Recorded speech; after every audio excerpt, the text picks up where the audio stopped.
Hi, everybody, and a very pleasant good evening to you wherever you may be. This is Comfortably Zoned Radio, and it's time for Dodgers Baseball, a tale of two cities, from Brooklyn to Los Angeles. I'm your host, Peter Trunk, and my co-host, as always, is Ron Rabinovitz. Ron, how are you tonight? Good, Peter. I'm great. How are you doing? I'm doing very, very well, thank you.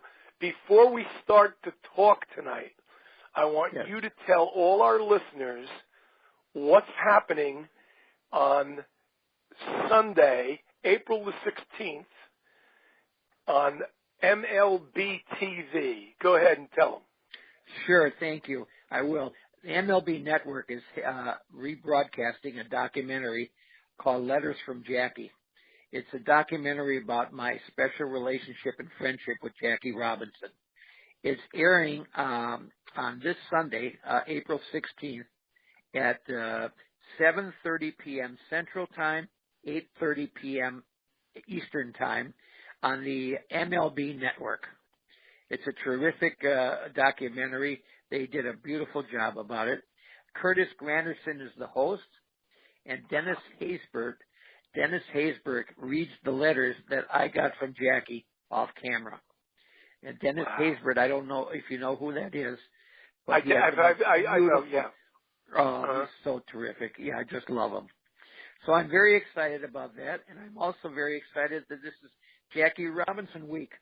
And a lot of things are happening this weekend with Jackie Robinson Day on April 15th. So it's going to be exciting, Peter. It is. It always is. And this year, it's going to be terrific because it's the 70th anniversary of Jackie's first game, which was April the 15th, 1947 at Ebbets Field. And it really is. I think it's going to be so exciting. Every year I think it's going to lose its luster, and it never does. It's never always does. exciting. Never does. It's always interesting. And it's really, really cool. Since it is Jackie Robinson week, go ahead. Well, it's so much fun, too, to see every player from every major league team wearing number 42. Every player, every coach, every manager, every umpire. Everybody will be wearing number 42. You know how cool that is? And you know what? You know why I love that so much? I love that. I love that so much because if a wife or if a brother or a sister or an aunt or an uncle or a neighbor or whatever questions, hey, wait a minute, why is everybody wearing number 42? That's the greatest question. I love it. That's right. I turn the sound off. I leave the game on. I turn the sound off, and I commence. And I tell them why and why everybody's wearing number 42 and why it's important and why it's terrific. And it's really a teachable moment. It's really wonderful thing. And at Dodger Stadium this Saturday, there will be a ceremony where they will be unveiling a new statue. The first statue they have at Dodger Stadium of a ball player, it'll be Jackie Robinson. And Rachel Robinson, God bless her, is almost 95 years old. She's going to be there with her daughter Sharon and her son David, which is just terrific. I wish I could be there, but unfortunately this year I can't. But I will be there in spirit, believe me. I'm sure you will, as I will. I will. Yeah. Now, Ronnie, I want you to take off. I want you to just start talking off the top of your head. Just give me some stuff about Jackie, and I'll interrupt you as little as I can. Let's just hear about this wonderful Jackie Roosevelt Robinson, which I learned today, and I knew this years ago, but I had forgotten it. That his middle name is from Teddy Roosevelt, who died 25 days before he was born. Really? Teddy Roosevelt died 25 days before Jackie was born in 1919, and his mother gave him that middle name because of Teddy Roosevelt. I knew that a long time ago. I had forgotten it, and I read it today. and it really jogged my memory. It was really cool. Okay, go ahead, Ronnie. That's really cool. I'll shut my big mouth. Go ahead. Okay, Peter, thank you. You know, a legacy doesn't just happen. The legacy of Jackie Robinson becomes more clear the more we talk about it. And I've talked about it for so many years. I was very, very fortunate to meet Jackie in person. We became very lifelong friends. We were pen pals, and we had many times we had dinners together and lunches together. And I have these beautiful letters, which I will share some of the excerpts from them tonight. It's just amazing, you know. Before April 15th, 1947, there were 400 Major League white players. After April 15th, 1947, there were 399 white players and one black player. It's just amazing, you know. And just imagine the guts, the courage, the dedication, and the horrific abuse this man took because he wanted to play baseball. Talk about bullying. Jackie saw bullying firsthand. You know, he was so much more than baseball. He was, of course, a tremendous player. But what I loved about him and what I try and talk to adults and kids all over the country is some of the things that Jackie did after baseball. Because he was the beginning. He was involved in the civil rights movement. I was interviewed by Larry King not too long ago, and he was telling me a story that the first time he had Martin Luther King on the show, he introduced him as the founder of the civil rights movement. And Martin Luther King stopped him and said, "Larry, I have to correct you. I was not the founder. Jackie Robinson was." So it really is amazing. He raised money to rebuild many churches that were burned to the ground in the South. He founded the Freedom National Bank because other financial institutions discriminated against African Americans by denying them loans and setting interest rates artificially high. Jackie was a real hero. He never smoked, he never drank, he never took drugs, and he never refused to sign a kid's autograph. It's pretty amazing. You know, they say that Babe Ruth changed baseball. Jackie Robinson changed America. And his famous quote is, "A life is not important except for the impact it has on other lives." And I don't know if he ever truly knew what a tremendous impact he had on mine. He was a sit-inner before sit-ins. He was a freedom rider before freedom rides. He was an amazing man, not only as a human being, as a baseball player, but he was an amazing man. And many people have asked me, Peter, why he picked me. And I don't know that answer. We were so different. I was white, he was black. I was Jewish, he was Christian. I was a kid, he was an adult. I was from a little town in the Midwest, Sheboygan, Wisconsin. He was from a large city out east. And yet there was this bond of friendship and love. And perhaps maybe Jackie's letters were a larger baton pass. A black man of dignity was reaching far to touch a boy, a single boy who cared. And that boy was to pass that baton of brotherhood on to his children, other children, and to the world. And that is what I've continued to do. He was such an amazing man. The abuse, you know, I don't know. I'm sure many people saw the movie 42. And I was involved with Warner Brothers in the Twin Cities promoting that movie. And they were telling me that they had to keep it tamed down, make it PG-13. So the abuse that you saw in Philadelphia, which was horrendous, was just a smattering. He had abuse everywhere. It was 100 times worse than that, Peter. Yeah. The abuse was no better in Pittsburgh or Cincinnati or Chicago. It was terrible, you know. And he, just imagine a ball player going into the major leagues, okay? And he's trying to break in with all these great players. And then he has all these distractions, of balls thrown at his head. And in those days, they wore just a batting cap. They didn't have a helmet on, just a baseball cap. And those pitchers threw just as hard then as they do now. Black cats on the field. They spiked him. They had death threats. I mean, it was terrible. It was just terrible. And when you think about this was way before the Board of Education, way before Martin Luther King, way before Rosa Parks. Jackie was alone. He did this alone. So I was a little boy growing up in Sheboygan, Wisconsin. My dad loved Jackie Robinson and loved the Dodgers because they gave Jackie an opportunity to play baseball. Mm-hmm. So he used to tell me stories about Jackie, and he says, how would you like to meet him someday? And I said, boy, would I love that. Well, unbeknownst to me, he wrote Jackie a letter, and he didn't want to tell me about it because he didn't want me disappointed in case he didn't respond. Absolutely. So I come home from school one day. I'll never forget it like it was yesterday. I walk into my bedroom, and laying face down was an envelope, and the back of the envelope said Jackie Robinson. And I grabbed it, and I ran to my mother in the kitchen. Mom, I got a letter from Jackie. I got a letter. I'm 7 years old, remember. And I called my dad at his office, and I opened up this letter. It was a beautiful little note and an autographed picture.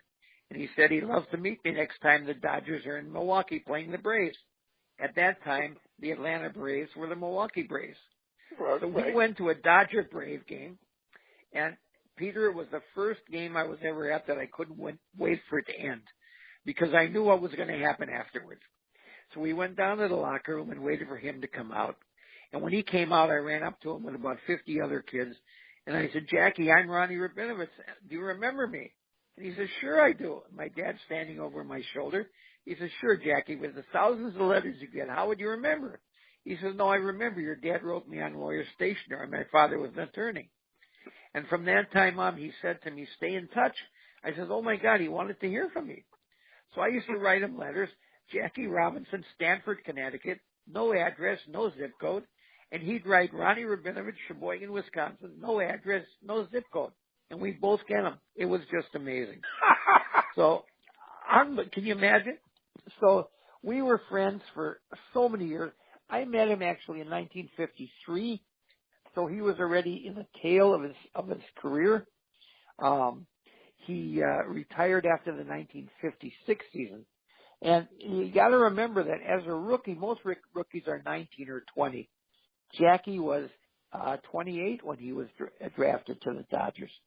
So unfortunately, his career, he played for 10 years. Amazing statistics. He was the Rookie of the Year in 1947, which now, by the way, holds his name. It's called the Jackie Robinson Rookie of the Year Award. And in those days, there was just one award for both leagues. Now they have a Rookie of the Year award for National League and American League. And that also was the first Rookie of the Year. That was the first Rookie of the Year award ever. First Rookie of the Year. That's right. Mm-hmm. And they named it now after Jackie Robinson. In 1949, he was the MVP in Major League Baseball. Again, I don't believe, you would probably know better than I, but I don't believe they had an MVP in both leagues at that time. I think there was one MVP, and that was Jackie Robinson. You know what? I would have to look that up off the top of my head. I really couldn't say definitely yes or definitely no. I don't know that. Right. I'm gonna lean toward they had one in each league only because I remember the consternation in 41 with Ted Williams and Joe DiMaggio, and one guy hit 406 and the other guy hit in 56 straight games. I'm not sure, and I think Camilli might have won it in the National League in 41. So I think they did have a separate leagues award. I wasn't sure because in those days the Rookie of the Year award was only in one league. Exactly. Yeah, so I don't know. But it'll be interesting to find out. I'd be curious. Mm-hmm. So anyhow, he was such an amazing guy. One time he came out of the locker room in Milwaukee, Peter, and the team was going on the bus to go back to the hotel. The series wasn't done yet. So I'm walking with him, and he's signing kids' autographs, and we're talking, and players are getting on the bus. Here comes a priest with a whole parish full of kids. They all want autographs. And he's standing, signing and signing. Pretty soon the guys on the bus are opening the window. Come on, Jackie, you're holding us up. You know what he did? Right. He went to the bus driver. He said, you know what, take the guys back to the hotel. I'll take a cab. And he stood there and he signed every kid's autograph. That's the type of guy he was. Of course, he didn't have to take a cab. We gave him a ride. But that's who he was. You know, one time he usually plays second base or third base. So this particular day he was playing left field. And a line drive went past him, rolled all the way to the fence, and he missed it. And that night we had dinner, and I said, Jackie, that was a tough play. He says, tough heck. He says, Amaril's would have had that. Sandy Amaril's was a fast, young, rookie left fielder. And he said, Ronnie, I want to tell you a secret that no one else knows. He says, other than my own family. He says, I think next year will be my last year in baseball. And as a matter of fact, the following year, after the 56 season, he did retire. And I cried, and I thought, my God, I'll never see him again. What would he ever want to come back to Wisconsin for? And I wrote him about that, and he wrote back, and he said that his own son, Jackie Jr., was crying, and he assured both of us that everything would be okay. And in fact, it was, because he came back to Wisconsin many times. He was very active with an organization called the National Conference of Christian Jews. He also came back for sports banquets, and he'd let us know, and we would spend the evening with him or the afternoon or the weekend, whatever it was. So he was coming to Manitowoc, Wisconsin, which is between Sheboygan and Green Bay, right on Lake Michigan. And we were so excited to see him, and we had made arrangements for him to stay overnight at our home and speak to my high school the following day. So my dad and I are out on the front steps playing catch one day, and our neighbor comes by, and my dad's telling him that Jackie Robinson's going to be staying in our house. And he looked at my dad, and he said, you mean to tell me you'd like Jackie Robinson sleep in your house? My dad said, of course I would. I'd love to have him build a house next to me. And he said, I sure wouldn't. And my dad looked him straight in the eye. He says, you know, Ben, I don't think that would be the real question. I think the real question would be whether Jackie Robinson would want to live next to you. He really told him. It was great. Good for him. And then we went to Manitowoc, and unfortunately Jackie had to go back to New York on business. He was so disappointed, and I was disappointed. He was presented the key to the city of Manitowoc by the mayor, this big wrought iron key with red, white, and blue ribbons. And we're taking him back to the airport, and I'm talking to him, and I'm sitting in the back seat with him. He's got this key on his lap, and he says, Ronnie, he hands it to me, and he said, will you keep this for me? And I thought, boy, was that terrific. So we got back to Sheboygan. My dad had to stop at his law office to get some books and files. And someone had spray painted a sign on the front of my dad's law office that said, Rabinovitz is bringing niggers to Sheboygan. And I got out of the car. Yes. No. Yeah, isn't that horrible? My dad and I, my sister and my mom, we got out of the car. I was crying. We got some brushes and soap and water and scrubbed it all down and got rid of it.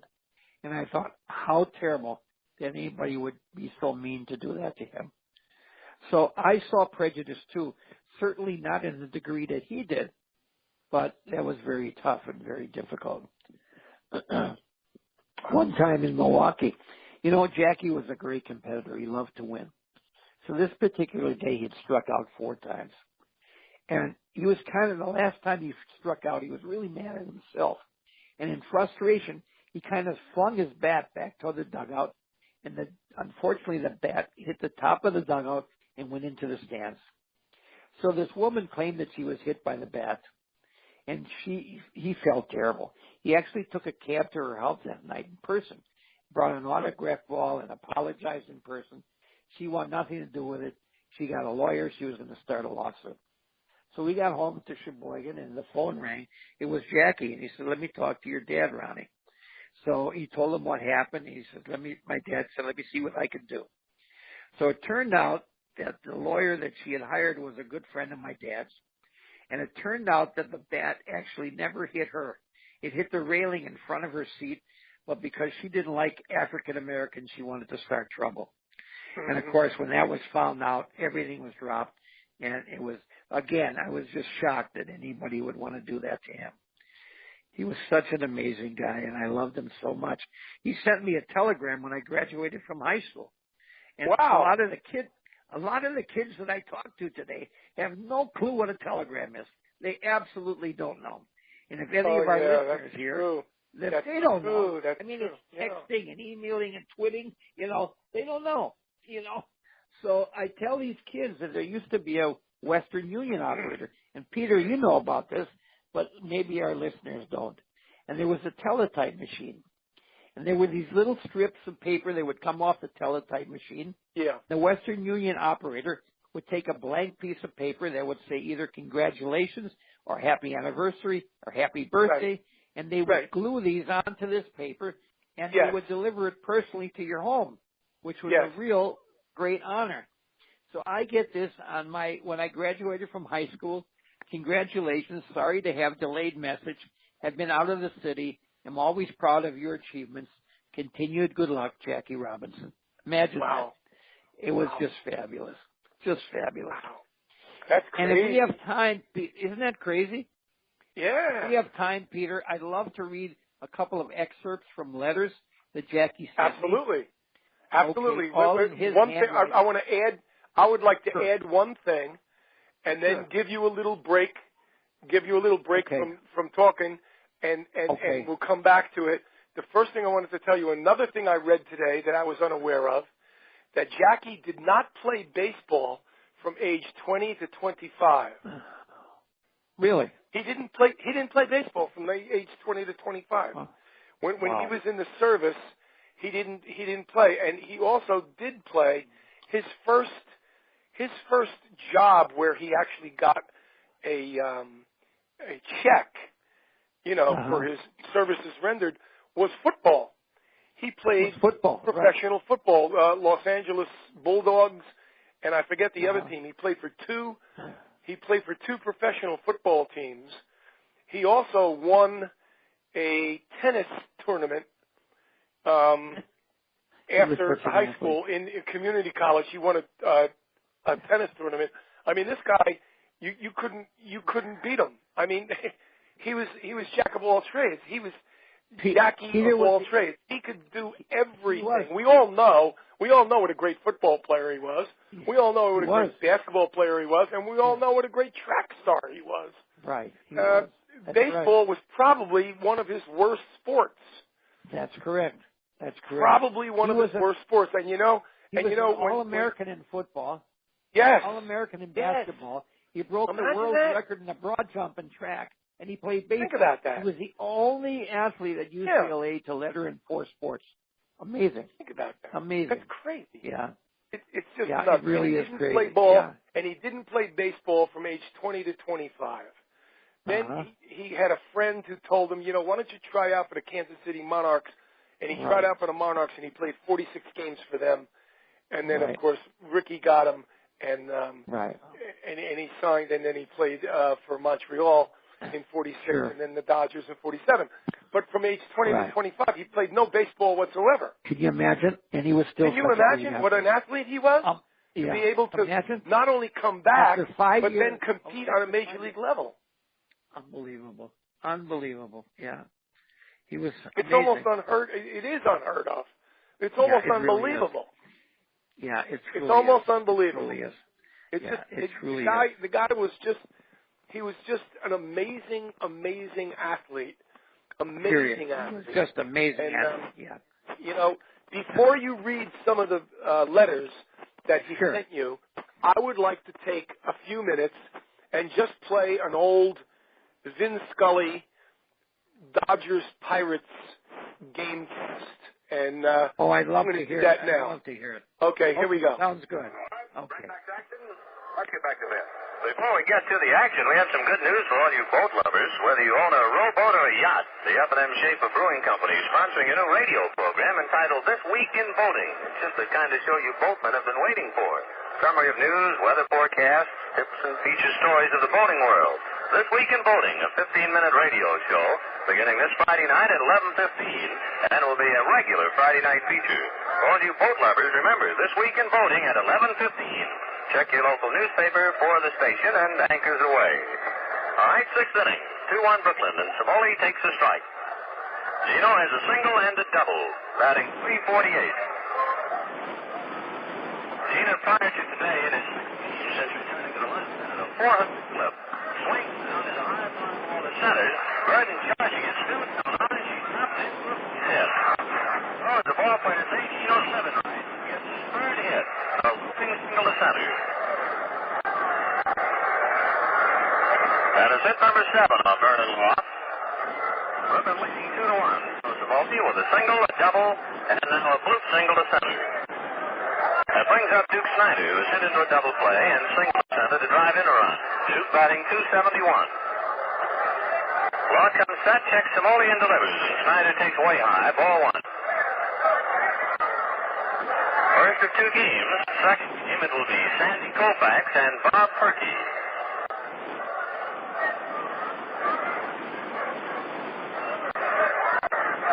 Law throws over to first. Samoli does not have a big lead. Gets right back. 1 ball, no strikes. The count to Snyder. Law again throws over there, and Gino's back.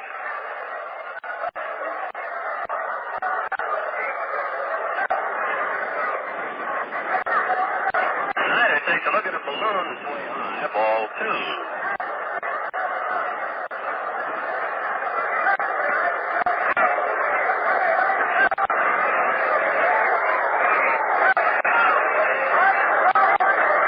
Snyder. 6th inning, Brooklyn 2, Pirates 1. Vernon Law comes set, looks to Samoli, delivers Snyder way out in front of that changeup. Oh, he almost came out of his uniform. 2 balls, 1 strike.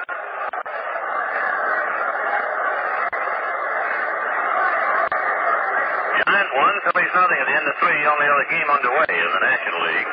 Duck in what we have in the American League. Washington 2, Yankees nothing at the end of 4. Baltimore 2, Red Sox nothing at the end of 3. The 2-1 pitch to Snyder. Another pitch is solid. High and deep to right field. That one's going to go over and out. A home run for Snyder. Over the right field green and back into the crowd. So the Duke has twisted one. His 9th home run. He now has 20 runs batted in. And the Dodgers lead 4-1. So Law, after changing up and making Snyder look so badly, came back with another changeup. The Duke was waiting. It's 300 feet down the right field line here at Forbes Field, but then they have not only the wall, but a high screen atop it. Snyder's drive cleared everything and went right down an exit gate.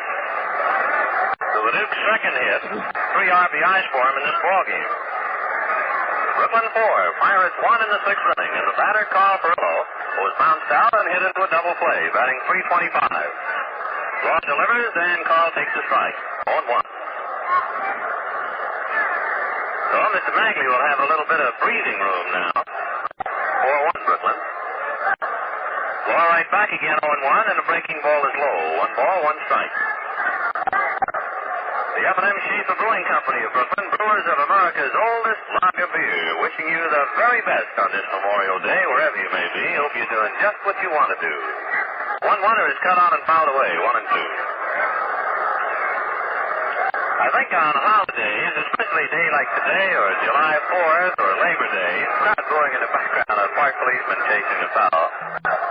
I think with so many people off, we ought to tip our hats especially to the policemen and state police and Port of Authority men that do such a great job untangling those traffic jams, huh? 1-2 pitches way high, ball 2, turn 2. I mean, those fellas who are stuck in the Lincoln Tunnel, the Battery Tunnel, the Holland Tunnel, on the George Washington Bridge. They do a great job. Really need them on a day like today. 2-2 pitch now to Perillo. Come on, there's a high fly ball to left center. It's pretty deep and in the middle. Over goes Burden on the run. Crisscrossing is Thomas and it's Burden for the catch. So Perillo a long out to left center. 1 down.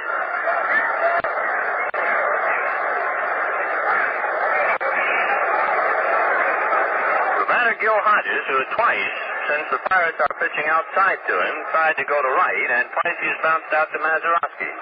Gil batting .333, and one of the big reasons why he's been hitting so well is his almost newfound ability to consistently hit that outside pitch. Law ready and delivers. Hodges takes a half swing and checks the pitch up high. Ball 1. 1-0. Gil so many times would get in trouble up there at the plate by taking the outside pitch on the corner, but now he's going after it. And doing very well. 1-0 pitch. Gil runs up and bunts and hits it sharply foul outside of third. 1-1.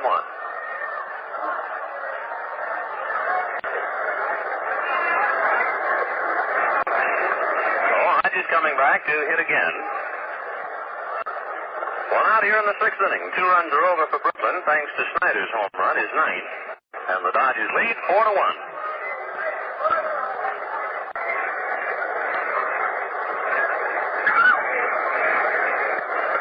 Dodgers just waiting at the plate.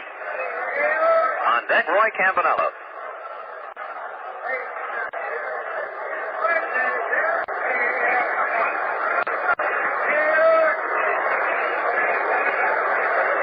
The 1-1 pitch to Hodges now. Full swing on a curveball. He doesn't get it. 1-2. Brooklyn 4 runs on 8 hits. No errors. The Pirates 1 run on 4 hits. No errors. Dodgers have had a home run hit by Snyder, and Frank Thomas hit one for Pittsburgh. 1-2 pitch to Hodges. Curve cut on and hit slowly wide to third. Over into the hole comes Baker. His hurried throw is not in time. So Hodges legs one out for a base hit into the hole at short. Okay, I just wanted you to get a little taste in Philly. Oh, wow. And Is enjoy that great? this season. This is our first season in many in Philly. You know what, Peter? He sounded the same then as he did now. That voice was just magic. Exactly the same. Crazy? Yeah. Unbelievable. Kind of the same. Well, same. All those years. That's right. All those years. That's right. And he's sorely missed. So anyway, we got to hear it went out, and the Dodgers are winning. And 4-1. I like it. Yeah. The Dodgers are winning. Right. First game of a doubleheader. Remember those doubleheaders? Yeah, I sure do. You don't see that much anymore, ever. You don't see any. Now they're day and night doubleheaders. They're not. They are to get the separate crowd. You know. Right, God forbid they don't get every penny and every seat they can. Isn't that something? Milk it for everything they can possibly get. You're right. You're so true. So true. It's too bad. Before you read some of the letters, sure. Jackie, to you, let me ask you. I see a beautiful picture of you and Jackie with Jackie's arm around you, and you have a Brooklyn Dodger cap on. And yes. Brooklyn Dodger cap in the picture looks really, really good. Was it an official cap that he got you from the team, or did you buy that, or what? I actually bought that one. I bought that. Okay. One. Yeah, right. But it was outside of Milwaukee County Stadium, and it was after a game, and it was so much fun. I have so many pictures with him, Peter, and he was at my 10th birthday party. Imagine that. It was in September. He was playing with the Dodgers. Were playing the Braves, and he had a home run as he's rounding third base. He waved to me like that was for me. And that night, we have Jackie at my birthday dinner singing "Happy Birthday" to me.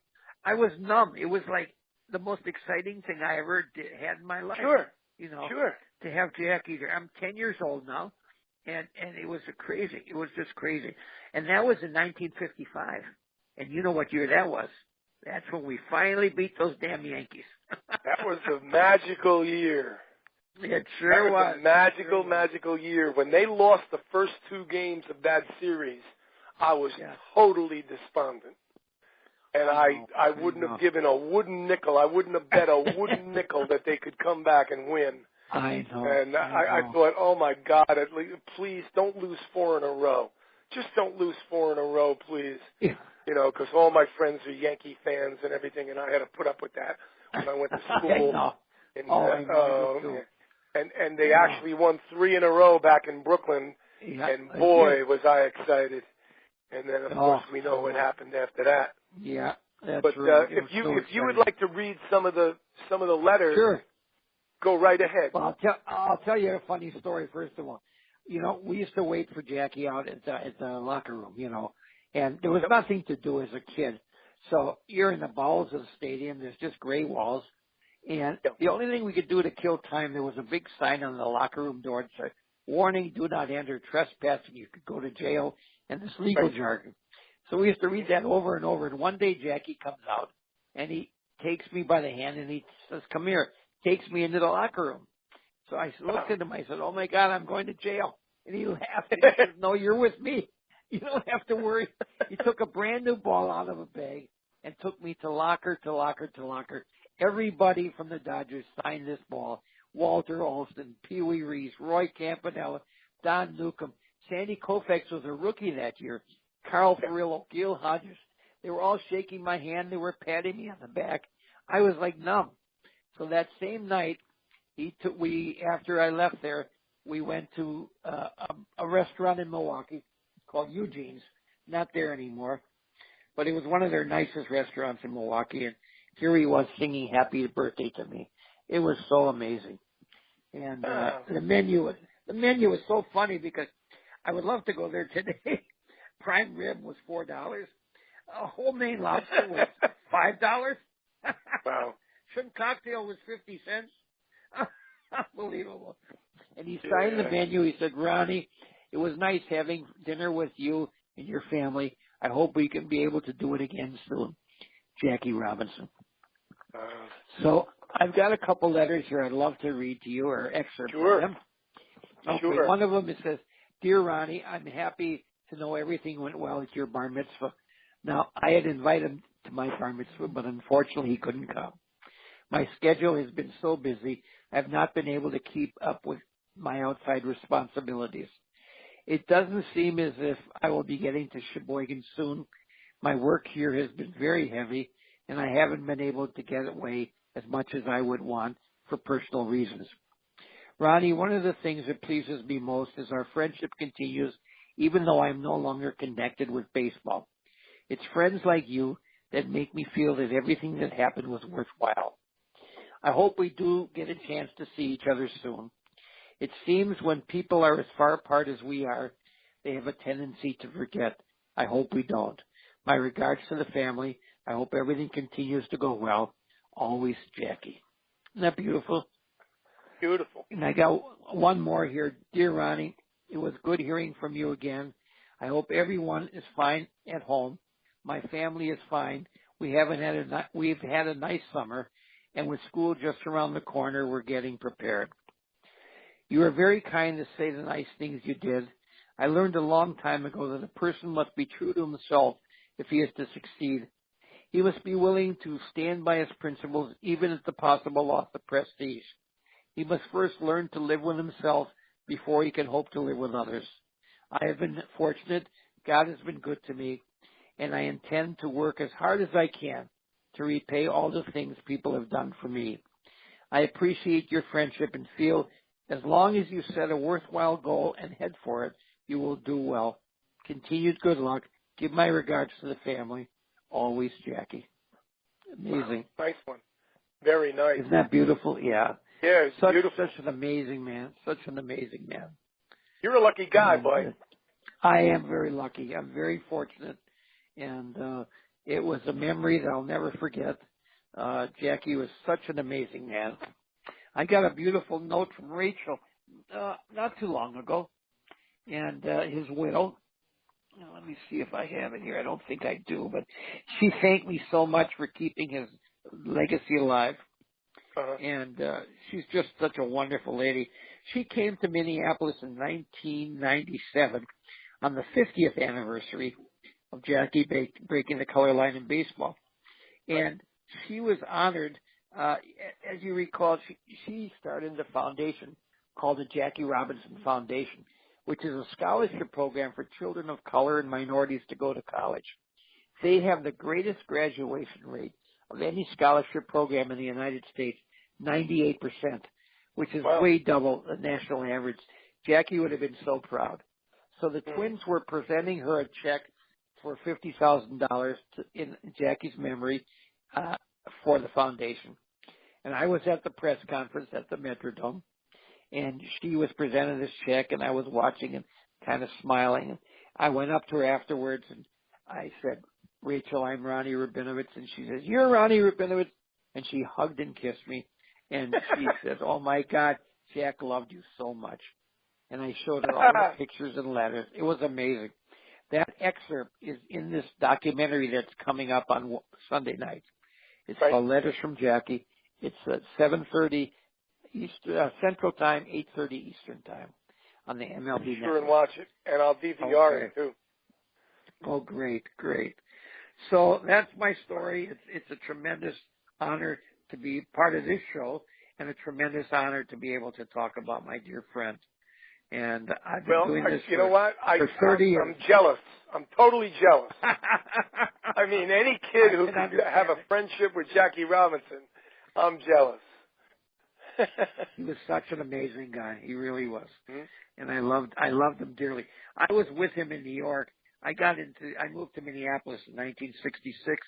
I was a sales rep, and I used to manufacture I sold children's clothing to department stores and specialty shops. So I used to get to New York a lot. Every time I get to New York, I would call Jackie first, and if he was too busy, we'd just talk on the phone. But many times we would have lunch. And I was with him about 6 months before he passed away. He was in really rough shape. He had suffered from diabetes for many, many years. He had had a heart attack. He was blind in one eye, going blind in the other eye. And I had to take him by the arm and help him into this restaurant. And I felt so sad because I remembered him dancing up and down those bases, driving those pitchers crazy. And now I was helping him. And he was so happy to see me, and he wanted to hear all about my family, and I, of course, about his. And afterwards, I hailed him a cab, and I leaned in, and I kissed him on the cheek, got him settled, kissed him on the cheek, and told him how much I loved him. And as that cab disappeared into space, I remember it was yesterday. I was standing on that corner with tears running down my cheeks because I knew I would never see him again. And 6 months later, he passed away. But his legacy will continue. As long as I'm alive and others are alive, there you go. You're alive. That's right. We can all continue. That's right. Yeah, we all have to keep it alive. It's our job. That's right, for sure. That's right. That's right. Absolutely. It's our job. Well, Ron, we come to the end of another great show, and I'll definitely watch the Letters from Jackie on MLB TV on Sunday, 8:30 Eastern, 7:30 Central. And I will be in touch with you, as always. Stay in touch with me, too, if you will. I will, my friend. For Comfortably Zoned Radio, this is Peter Trunk and Ron Rabinovitz saying good night and thank you. Thanks, Peter. Bye-bye.